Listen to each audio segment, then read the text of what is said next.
여기에 이강인이 후배 아모림 감독 체제 맨체스터 유나이티드의 첫 영입이 될 수 있을 거라는 기대감이 상당합니다. 영국 현지에서는 이강인의 재능을 높게 평가하고 있습니다. 이강인의 맨체스터 유나이티드 이적설을 다룬 영국 현지 매체 기브미 스포츠는 이강인을 두고 뛰어나다면서 공격형 미드필더 포지션과 측면에서 뛸 수 있는 이강인은 여러 역할을 커버할 수 있기 때문에 아모림 감독의 시스템에 완벽할 것이라며 기대를 숨기지 않았습니다. 복수의 현지 매체에 따르면 이강인은 현재 맨체스터 유나이티드를 비롯한 여러 프리미어리그 구단들의 관심을 받고 있습니다. 이탈리아 매체 투토 메르카토는 이강인은 겨울 이적 시장에서 뜨거운 관심을 받을 가능성이 있는 선수 중 하나라며 맨체스터 유나이티드와 뉴캐슬 유나이티드가 이강인을 관찰하기 위해 파리 생제르맹의 경기에 스카우터를 파견했다고 밝혔습니다. 또한 스페인 유력지 렐레보 소속이자 이강인의 이적 사가가 한창이던 지난 2023년 공신력 높은 소식으로 이강인과 관련된 보도를 속속히 냈던 마테오 모레토 기자도 이강인이 다수의 프리미어리그 구단들로부터 관심을 받고 있다고 인정했습니다. 모레토는 PSG는 이강인을 겨울 이적 시장에서 매각할 의사가 전혀 없지만 여러 구단들은 끊임없이 이강인에게 구애의 메시지를 보내고 있다면서 투토 메르카토의 주장과 마찬가지로 뉴캐슬 유나이티드와 맨체스터 유나이티드가 이강인에게 관심을 보이는 중이라고 이야기했습니다. 미켈 아르테타 감독을 선임한 이후 젊은 선수들을 중심으로 팀을 구축해 이 시즌 연속 맨체스터 시티에 이어 프리미어리그 준우승을 차지하는 등 최근 몇 시즌 동안 프리미어리그에서 인상적인 흐름을 보여주고 있는 아스널 역시 이강인 영입전에 가세했습니다. 글로벌 스포츠 매체 디 애슬레틱의 맥 니콜라스는 아스널의 1월 겨울 이적 시장 플랜에 대한 내용을 다루면서 아스널이 이강인을 주시하고 있다고 설명했습니다. 다만 니콜라스는 이강인이 새로운 도전에 대해 열려있다면서도 PSG는 경기장 안팎에서 이강인을 높게 평가하고 있기 때문에 그를 매각하는 걸 고려하지 않는 중이라는 설명을 덧붙였습니다. 표면적으로만 보면 이번 시즌 리그 테이블 2위 자리에서 리버풀의 뒤를 맹추격하고 있는 아스널로 이적하는 그림이 더 나아 보이지만 현지에서는 강등권과의 승점 차가 단 7점에 불과한 13위 맨체스터 유나이티드로 이적하는 것이 이강인에게 어울릴 거라고 생각하는 듯합니다. 영국 매체 기브미 스포츠는 맨체스터 유나이티드는 1월 이적 시장 기간 동안 PSG의 공격수 이강인을 영입하고 싶어하는 프리미어리그의 두 구단 중 하나라며 알레한드로 가르나초와 마커스 레시퍼드의 인기가 크게 떨어지면서 후배 아모림 감독은 새로운 공격 옵션을 찾고 있으며 이강인이 완벽한 선택이 될 수 있다면서 이강인이 맨체스터 유나이티드에 어울리는 영입이 될 수 있을 거라는 의견을 냈습니다.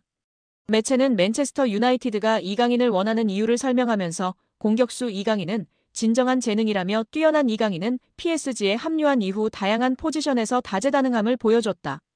그는 공격형 미드필더로 뛸 수 있는 것은 물론 측면에서도 뛸 수 있어 여러 역할을 커버할 수 있기 때문에 아모림 감독의 시스템에 완벽할 것이라고 했습니다. 또 맨체스터 유나이티드의 공격이 다소 힘이 빠지고 가르나초와 레시퍼드가 떠날 가능성이 있는 상황이기 때문에 올드 트래퍼드에는 새로운 공격수가 필요하다며 이강인은 PSG에서 선발 자리를 굳히지 못했기 때문에 맨체스터 유나이티드로의 이적에 관심이 있을 수 있으며 그는 후배 아모림 감독이 맨체스터 유나이티드에 부임한 이후 처음으로 영입하는 선수가 될 수 있다고 기대했습니다. 기브미 스포츠는 현재 맨체스터 유나이티드의 공격진 중 위협적인 선수가 아마드 디알로와 브루노 페르난데스 외에는 없다는 점을 짚으면서 이강인의 영입은 파이널 서도 지역에서 필요한 것이 될 수 있다며 이강인이 맨체스터 유나이티드의 전방에 힘을 더해줄 수 있다고 했습니다. 언론은 끝으로 재정적 여유가 된다는 가정하에 맨체스터 유나이티드는 이강인을 영입하기 위해 유럽 전역에 있는 이강인을 원하는 구단들과 치열한 경쟁을 벌여야 하며 앞으로 몇 주간 이강인 영입전이 치열해질 것으로 보인다면서 이강인을 영입하는 과정이 쉽지 않을 거라고 전망했습니다. 여기에 대한민국 골든보이 이강인의 잉글랜드 프리미어리그 이적에 탄력이 붙을 전망이다. 소속팀 파리 생제르맹이 이적을 허락했다는 소식입니다. 영국 노팅엄 포레스트 뉴스는 노팅엄 포레스트가 PSG 스타 이강인을 원한다면서 PSG는 이강인을 판매하기로 결정했다. EPL 구단들은 이제 이강인과 계약하기 위해 줄을 서고 있다. 노팅엄만 있는 게 아니다. 영입 전에는 맨체스터 유나이티드와 뉴캐슬, 토트넘도 있다. 다재다능한 공격수 이강인이 루이스 엔리케 PSG 감독 체제의 경쟁에서 밀려나자 모두가 그의 영입을 놓고 경쟁하고 있다고 전했습니다. 노팅엄은 올 시즌 EPL 매서운 돌풍으로 주목받는 팀입니다. 노팅엄은 무려 리그 3위를 달리며 매서운 돌풍을 달리고 있습니다. 시즌 성적 12승 3무4패를 기록 중인데요. 선두 리버풀과 격차가 크지 않고 2위 아스널과 똑같이 승점 40점을 올렸으나 골득실에서 뒤져 순위가 밀렸을 뿐입니다. 노팅엄은 이 분위기를 유지하기 위해 1월 이적 시장에서 공격적으로 선수 영입에 나설 전망입니다. 매체는 노팅엄은 이달 새로운 선수를 찾을 예정이다. 하지만 영입하는 선수는 현재 선수단보다 업그레이드된 선수여야 한다고 강조했다. 이외에도 맨유, 아스널, 뉴캐슬, 토트넘 등이 이강인 영입에 관심이 있는 것으로 알려졌습니다. 애초 PSG는 이강인 판매에 부정적이었습니다. 프랑스 현지 언론들은 PSG가 이미 몇 차례 이강인 이적에 대한 제의를 받았으나 모두 거절했다고 강조했습니다. 하지만 입장이 바뀌었는데요. 금액만 맞는다면 이적 협상 분위기는 긍정적으로 흘러갈 것으로 보입니다. 축구 전문 온더미닛에 따르면 이강인과 PSG 모두 이별을 원한다. 이강인은 새로운 도전을 위해 PSG는 애매한 입지에 이강인을 팔고 현금을 확보하려고 한다는 계획이라고 전했습니다.